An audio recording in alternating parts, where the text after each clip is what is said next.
Today's conversation is going to be a vibrant one.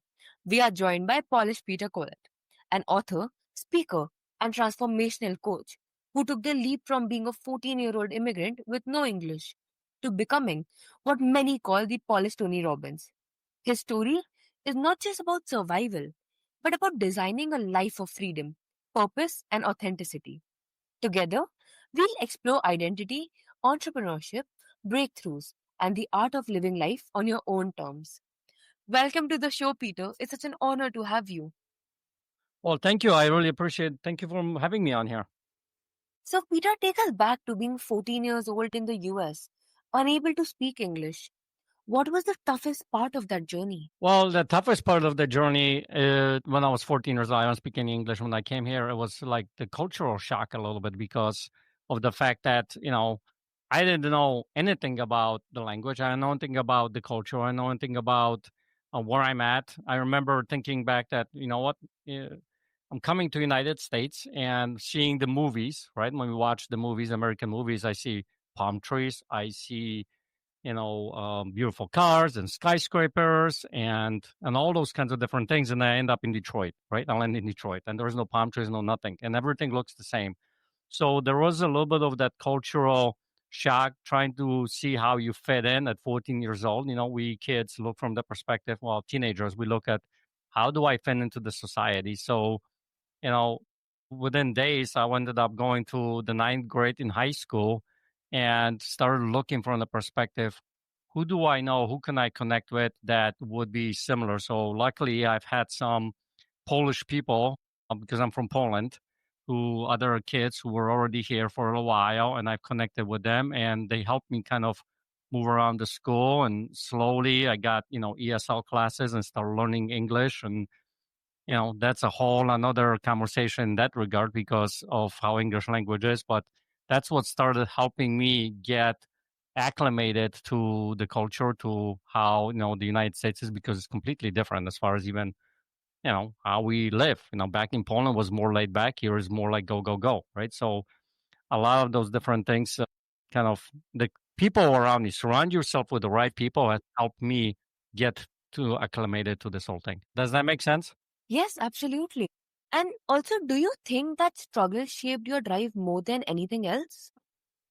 I wouldn't say my struggles. I would say more of the perseverance that helped me become more of like a resilient kind of a person. I think, you know, one of the things that I see a lot of times with students that I coach, with people, business owners that I coach, is that we go through different seasons in life, right? And when you go through a rough season, like that was for me a little bit of a rough season, we tend to grow the most, and we tend to learn a lot about ourselves, about the world, and things like that. So that period, I think, helped me grow tremendously, become more resilient, to never give up. And I think one of the things I carried this through my entire life, and when it started then or any other period of my life, but I have this ideology in my head that I look at: I'm never going to give up, never going to give up, never going to give up.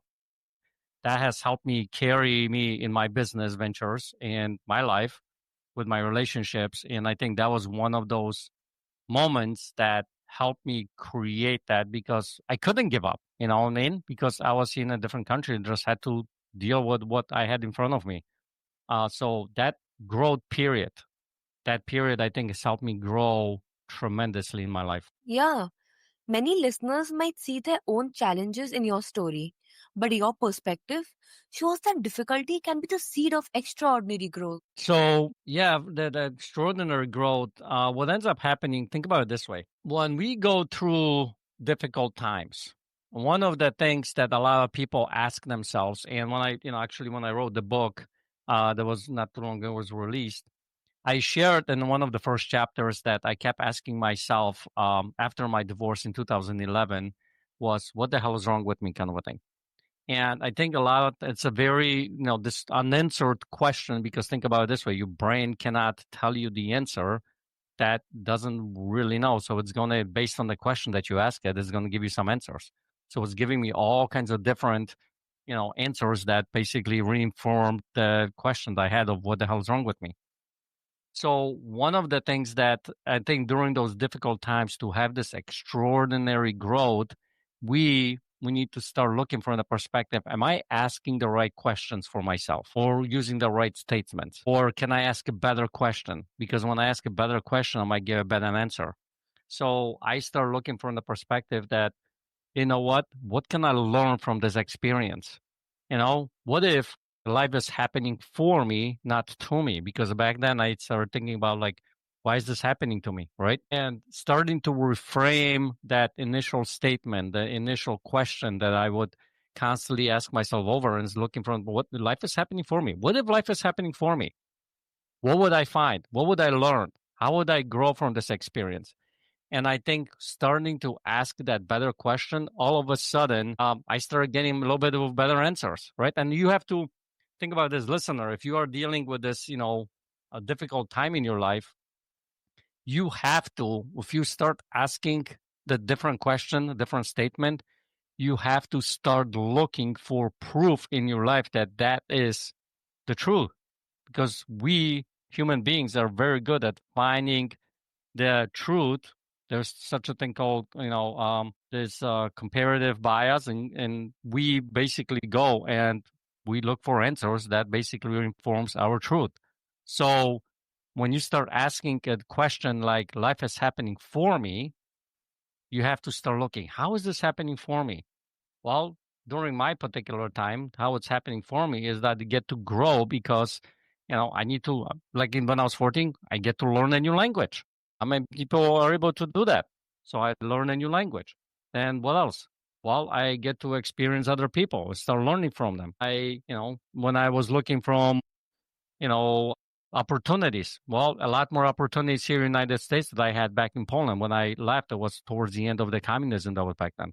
So I started looking a little bit more of like how this is happening for me, not to me, and start looking deep down into those answers. And all of a sudden, that period of time that was tough didn't look as tough as it did before. Hope that makes sense. Mm-hmm. Yeah, absolutely. You have built businesses where you only need to work 20 hours a week.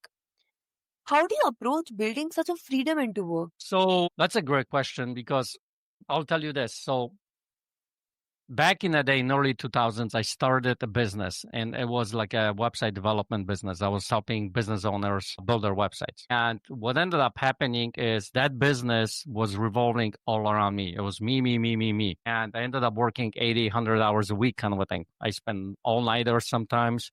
And a lot of entrepreneurs do that, you know, because of the beliefs that we've been taught in our past. So one of my beliefs back then was that I have to do it myself because guess what? Nobody's going to do as well as me. And I have to do a really good job, perfect job. In fact, before I started this business, and then when I went to college, I got I got a degree in architecture.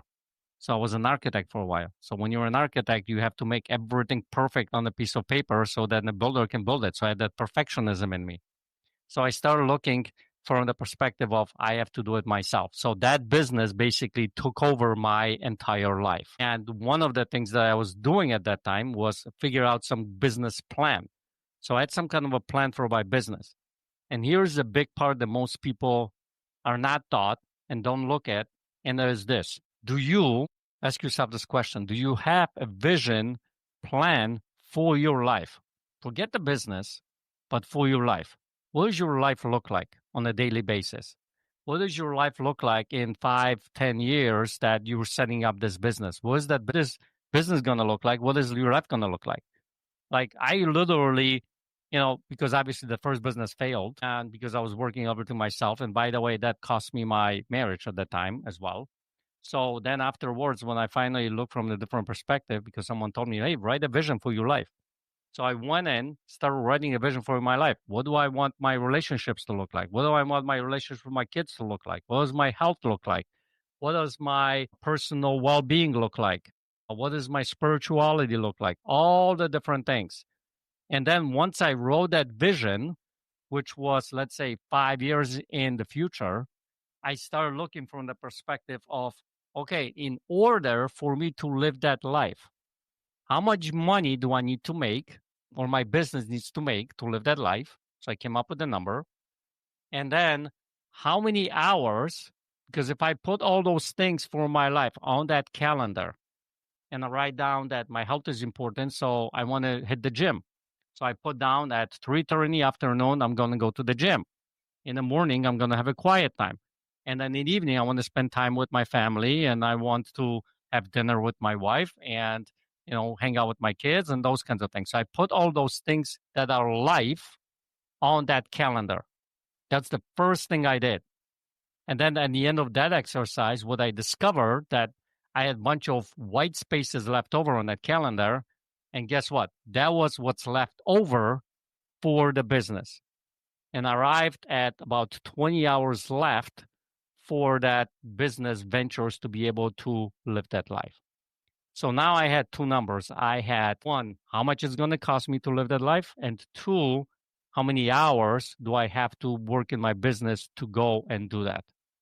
And now the question becomes, how do I set up this business? Who do I need to talk to? Who do I need to connect with that will create the business to support that life? And that is the big shift that most people don't do because we go on business, going to give me the freedom. But what ends up happening a lot of times, ultimately, the business takes over our life and we don't have the freedom. But when you go do life first and then how the business is going to support it, then you start building that business in a little bit, actually a lot different. Because if you have 20 hours left, guess what? You're going to have to let go of the belief that I have to do everything myself. You're going to have to hire someone else. And now that shifts how you are actually building the business. Does that make sense? Yes, 100%. And would you say this model is realistic for anyone, or does it require a certain mindset first? Yeah, it's, this is for any business.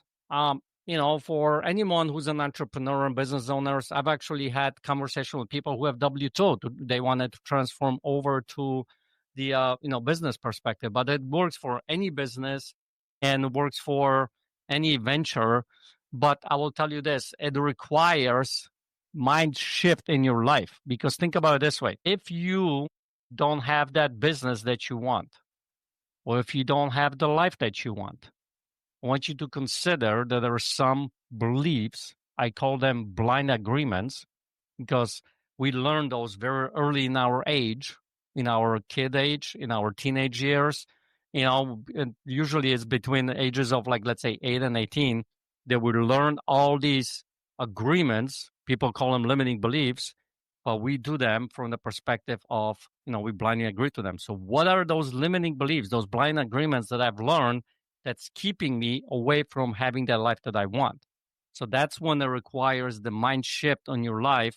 That's what I put in the book to help people uncover what those things are, to be able to help them get clarity, to be able to actually finally let go of some of those beliefs. Because the way you're going to grow into that business is only going to be of letting go these blind agreements. Hope that makes sense. Yeah, that's fascinating. Because so many chase freedom but design cages. Your approach flips that narrative. Yep, there we are flipping the narrative. Yes, exactly. Mhm. So, what would you call the single biggest breakthrough in your entrepreneurial journey? I think the single biggest breakthrough I just kind of tell about, like when I was growing up, even into years of when I went to college and all that kind of stuff. Nobody ever told me to actually write the vision for my life and get it on paper and write it in the present tense and write what I want the life to look like in the present tense and put it down in this document. It's like the living vision, living, breathing document kind of a thing. So that breakthrough right there, that thing, actually taking the time to look from that perspective and asking that question, what does my life look like? And then the business, how is that going to support me? That was one of those biggest breakthroughs that I've had. The other thing is when I mentioned earlier, when I asked myself, what the hell is wrong with me? Shifting my values and my view of the world to life happens for me has changed how I interact with the world, how I see the world, how I deal with people, whether something hooks me or not, when something triggers me or not, because of my view of the world. So those two things, I think, had the biggest impact on my life. Yeah, definitely. And did that breakthrough come from a moment of clarity or from hitting rock bottom? Well, the life first that came from a moment of clarity. I remember sitting at an event and, someone was talking about it. And I was like, huh, I never thought about it that way. That life happens for me, not to me, came from hitting the rock bottom, basically, because I finally discovered that, I was in a place where I had no money. I lived, was divorced. Business basically got decimated because at that point, after I got divorced, I didn't care so much about the business anymore because I wanted to make my marriage work, and that was obviously too late, kind of a thing. So everything basically seemed like it was taken away from me. So hitting that kind of a rock bottom thing, I started. Obviously, this is not working, right? What do I need to do to make this work? And then I started going into learning about myself, learning about those limiting beliefs, and learning about those blind agreements that I talk about. And what ends up happening then, that from that, rock bottom kind of like helped me because it was all of a sudden became a big why for me, like a big, real important why to get out of this. And that's what kind of helped me get through that. Yeah, breakthroughs often hide behind breakdowns, and your experience gives us a raw look at that truth. Yes. Yes. I totally agree with that. You're right about that. Yeah. And you have spoken about being a recovering people pleaser. How did you recognize that pattern in yourself? Well, so in full honesty, that's a great question. Full honesty, I didn't actually recognize it in myself. I was sitting at a mastermind group. So imagine there was a table of about 20 people around, they were sitting like a big square. And I was speaking, I had my own turn and I was talking about what's going on with my life and how I view life and how I deal with life. And I was sharing myself. And then someone in the room said, well, you ever thought about that you're a people pleaser? I'm like, no. And then another person said, another person said, another person said, look at the evidence that, you're a people pleaser because you can't say no to anybody and everybody. You're saying yes to everything and you're falling apart because you can't do everything for everybody else. And finally like hit me like, you know what? Who's right here? Is it me or those 20 other people on the other side that are seeing from the different perspective? So all of a sudden that was kind of like a aha moment kind of for me. So it wasn't so much that I had the clarity, but other people. That's why I said at the beginning of this conversation to be careful who you surround yourself with. And I surrounded myself with people who are helping me get to the next level. So that was the whole people pleaser discovery. Yeah, that's great. And what's one step someone listening can take today to break free from people pleasing? So here's what I did.